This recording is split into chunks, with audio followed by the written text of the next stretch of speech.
It says that we're part of an organisation in India who collect zakah funds from people, and what we do is that we build houses for the poor, small houses, accommodation for the poor. It's very needed accommodation. Are we allowed to use zakah money for this purpose? Sure. Okay.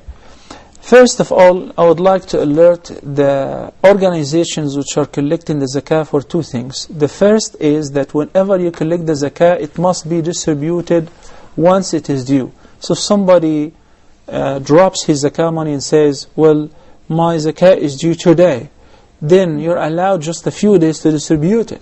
You cannot save it, you cannot postpone it for a year, you cannot invest it for the poor. And the origin is to give it in cash to the poor, assist them to build, assist them to go to school, to get the medication. That is the origin of this, or to be treated.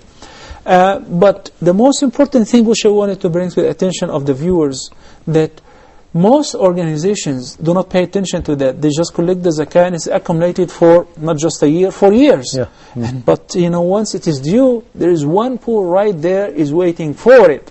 But they have a list of people whom they give them salaries on monthly basis, for instance. What they do, then the organization should inform the donors that in order to accommodate your donations and your zakah fund, why don't you pay it in advance? For instance, if somebody pays his zakah due in advance, a year in advance, I'll be able to pay it on installments to the poor throughout the entire year until it is due time. Then he can deduct it from the zakah of the next year and so forth. Same thing with the person, if he is paying his zakah individually, give them the cash in their hand, and if you want to give them on installment, on payments, monthly salaries, for instance, instead of giving them a whole chunk so that they would waste it, make sure that you pay the zakah in advance, a year or 6 months in advance, the period which you're paying them the payments. But this organization is allowed to take the money and build houses. So this is one of the main points. If they act as the representatives of the poor,